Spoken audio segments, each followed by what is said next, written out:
My name is Albert Pearsall III, and I am an adjunct professor at the University of the District of Columbia, and I am a member of SEIU Local 500. Woohoo!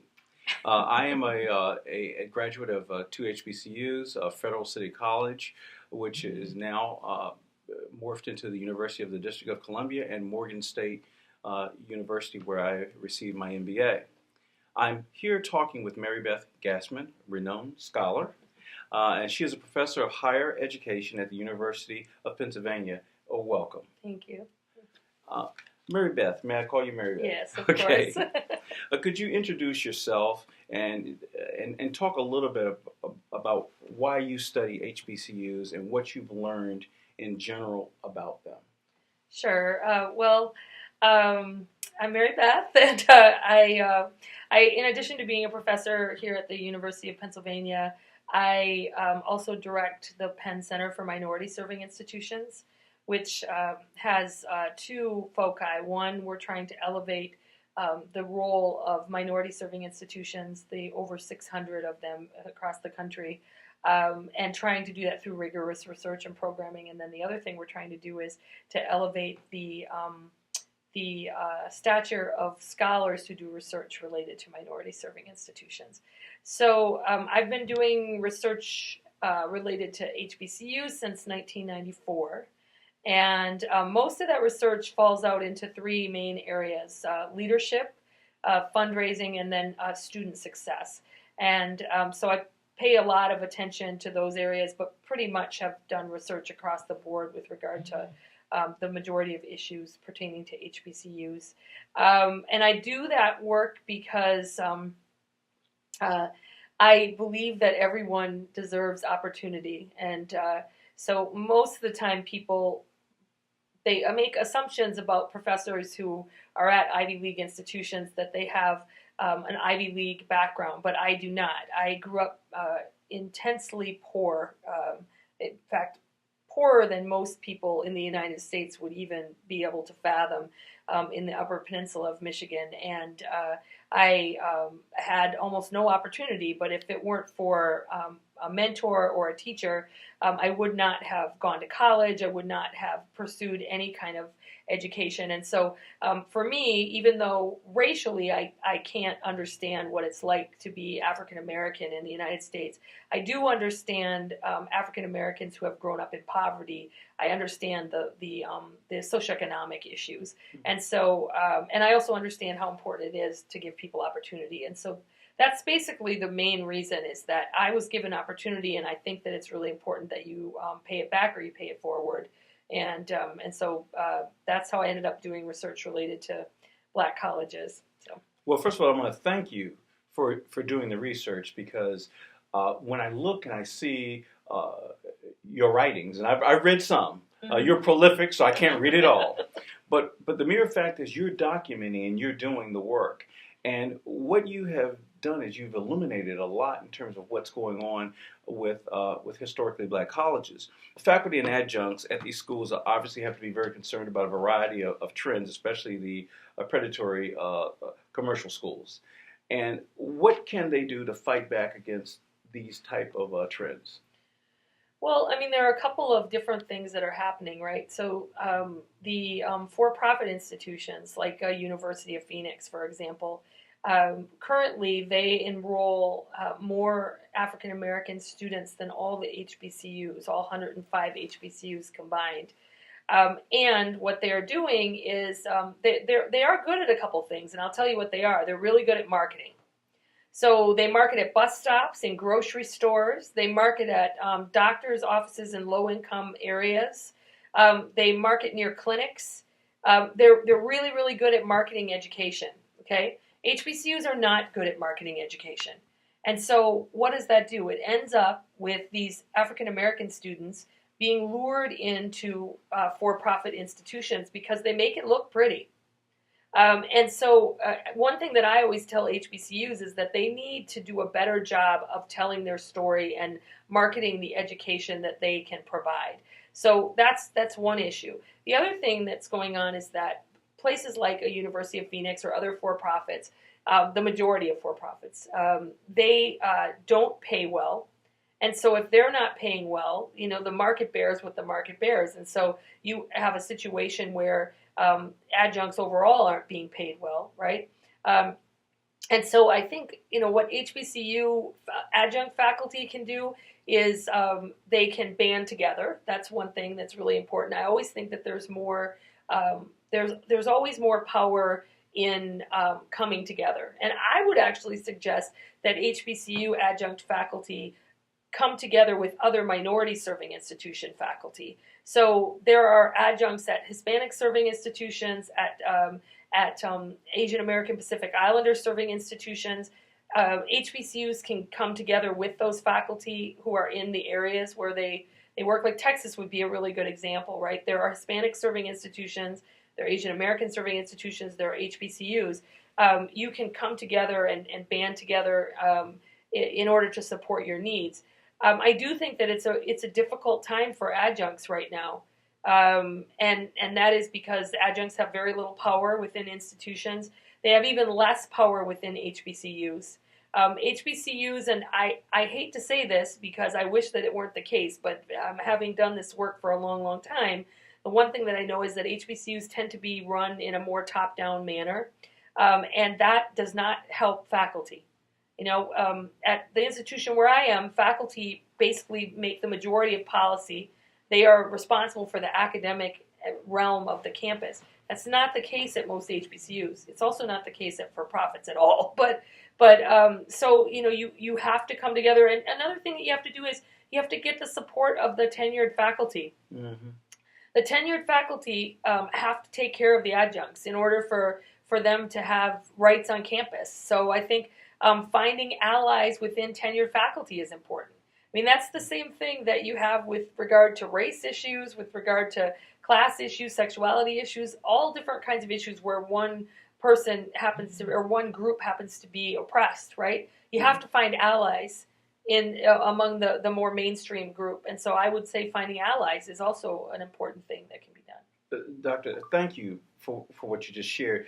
Are you recommending perhaps a consortium among minority serving institutions that can maybe utilize resources to provide education to students, especially in the online area and some of those areas where commercial schools are taking the marketplace? Well, so one thing that I think that that HBCUs need to do more of is to consolidate their resources. There are lots of kind of turf wars with HBCUs, people wanting to ensure that they have jobs, and I get that.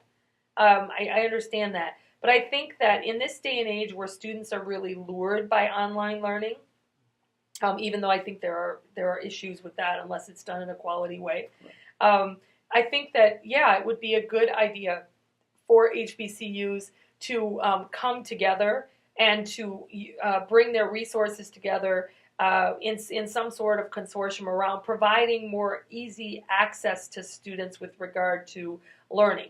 And that is a place where you don't have a big infrastructure. You have the web infrastructure, but that's pretty easy these days. But you don't have a big infrastructure, so then you can pay faculty a reasonable wage to be a part of online courses. So I always think it's a good idea for HBCUs to bring their resources together. Another example of this is an issue like study abroad, right? Yes. A lot of HBCU students don't participate in study abroad because it's not offered. But if you come together or you utilize national organizations that offer those kinds of resources, then you can make sure that your students get to study abroad.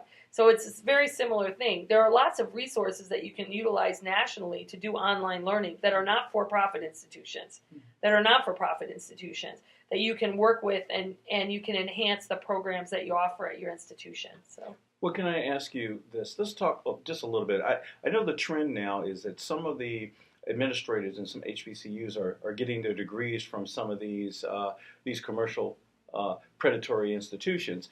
How valuable are these degrees in academia?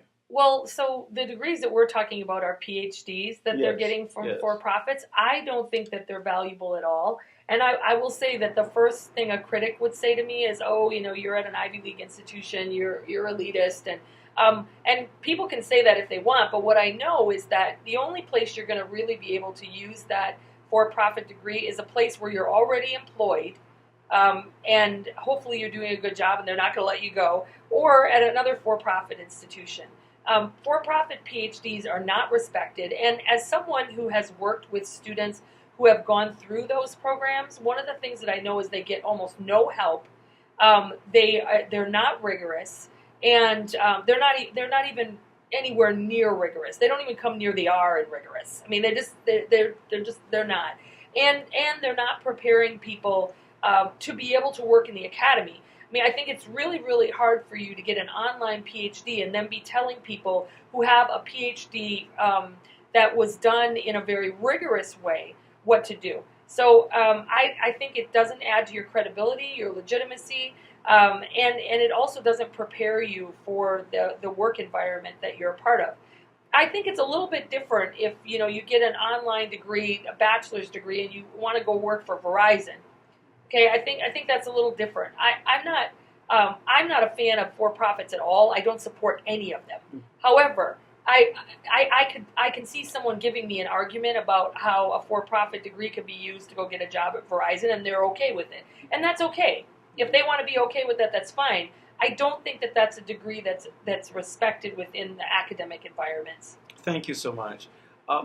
Let's talk a little bit more about adjuncts in the HBCU environment, and as you know, there's a movement now among adjuncts to unionize, and this particular movement is gaining steam. But we do understand that the environment for adjuncts at HBCUs is very different. What can we do to encourage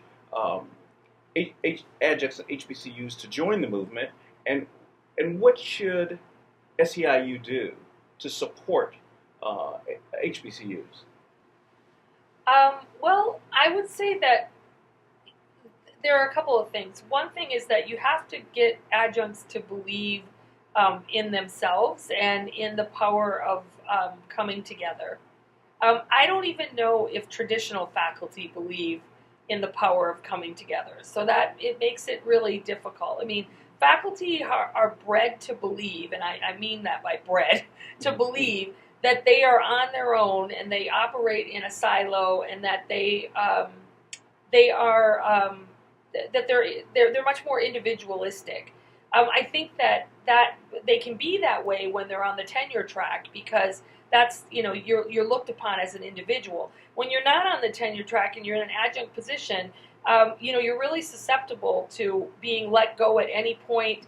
I don't think that you have the same academic freedom, to not having the same rights within the academy. And so the best way to get those rights and to ensure that you do have some academic freedom is to come together and to band together. So I've always been a supporter of any kind of union efforts, reputable union efforts. I joined the American Association of University Professors the minute that I became a professor, right? In fact, I chaired for years the Committee on Historically Black Colleges, which is why I know that there are definitely issues for faculty at black colleges. Can I just shift a little in terms of, we talked about the commercial for-profit schools, and you mentioned the fact that they are educating, if you call that educating, a large number of African Americans. What's the graduation rate? Well, the graduation rate for, if we were to use University of Phoenix, their 6-year graduation rate is only 6%. So often you'll hear people say, well, there's really no difference between HBCUs and for-profits. There is a huge difference. HBCUs have much higher graduation rates than that, by the way. But the other difference is that HBCUs have at their core the idea that it is important to educate African American students and to respect and believe in them. That is not something that for-profits have at their core. For-profits have profit at their core. And for me, anytime you mix profit, extreme profit, I mean, the people who own these for-profits are really, really rich. Mm-hmm. And anytime you mix extreme profit with education, I don't think that works. I will also say that the default rates at student loan default rates at for-profit institutions are really, really high. So if you have a graduation rate of, let's say, 6%, and you have loan default rates that are really, really high, what does that tell me? That tells me that black and brown students are not graduating with a ton of debt, not graduating with a ton of debt. Exactly. And that's really problematic. That's not to say that there aren't issues around graduation rates and student debt at HBCUs. There are. Although HBCUs have been able to bring down the student loan default rates as of lately with a bunch of different programs. And they've also been bringing up the graduation rates. And part of the way that they're doing that is that they're investing a lot more money into areas of student success. But in order to really do that, you have to deeply care about the individuals that you are educating. And I have yet to see that among for-profit institutions. Well, one of the things that we've discussed about adjuncts trying to seek some parity with full-time faculty in terms of the teaching responsibilities is to look at the increasing cost of higher ed. And with the increasing cost of higher ed and with the recognition that adjuncts aren't paid very much, and there was a high-profile case of an adjunct that passed away, and they found out that she was actually living in a homeless shelter. What I'm trying to look at is in terms of the spending that universities have and the high cost of education, and adjuncts who are teaching a significant amount of the courses aren't being paid. Where is the money going in universities? Well, I mean, there are all kinds of things that you have to pay for at universities. I mean, I think that one of the things to keep in mind is that let's say, there are lots and lots of adjuncts that make less than $20,000 a year teaching 4 classes, right? Some of them don't even make that. They might make $12,000 a year. I mean, the adjuncts at Penn actually make quite a bit. So, but the not comparatively, but compared to overall adjuncts in the country, they make quite a bit. So, but I guess what I would say about that is one thing that institutions have to do is they have to value the academic engine of the university. They need to value that more. So there's money going to all kinds of things. There's money going to scholarships. That's where the majority of money goes at universities. There's money going to physical plant. You're seeing that. You're seeing money going. I think that unfortunately there's a lot of money going toward athletics, which I don't really think helps that many people. And I'm not opposed to athletics, but I think there's a lot of abuse that goes on in that area too. So I think that we need to make sure that universities are cherishing the academic aspect of the institution more. But I will say that adjunct faculty are an easy fix for most universities. They're inexpensive. There's no long-term commitment. Tenure-track faculty are very, very expensive, right? There's no long-term commitment. So it's getting people to realize that that is not a way to educate students. That one of the things you need is you need to make a commitment to faculty so that they will in turn make a more concentrated commitment to the institution. Because I can't expect an adjunct faculty to live and die for an institution when I don't pay them anything and I have no commitment to them. Thank you so much. I agree with you. I think investing in adjunct faculty is not just about the adjunct. It's about the school. It is. It's about the student. And I think that there needs to be a paradigm shift. Well, with that, I would like to actually thank you for joining us. And I'd like to thank those who are watching this webinar. Thank you for joining us. And I want you to check back to make sure that you participate in additional webinars and discussions about issues of importance to faculty everywhere. But I also encourage you to love an adjunct and to encourage the adjuncts to join our movement. Thank you.